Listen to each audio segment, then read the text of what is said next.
going to show you left padding on Taylor Pulse. Once you log into your home page, as you can see right here, I have a activity summary right here, and it's not aligned with chronic absenteeism.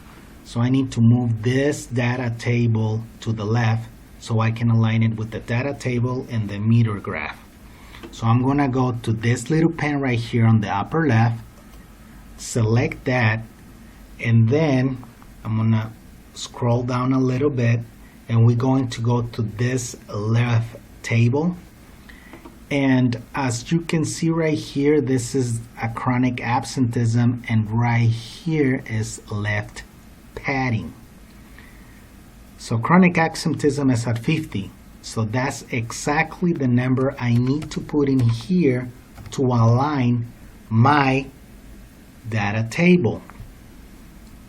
So we go back, we saved it, very important, and then we make sure that the page is successfully updated, return.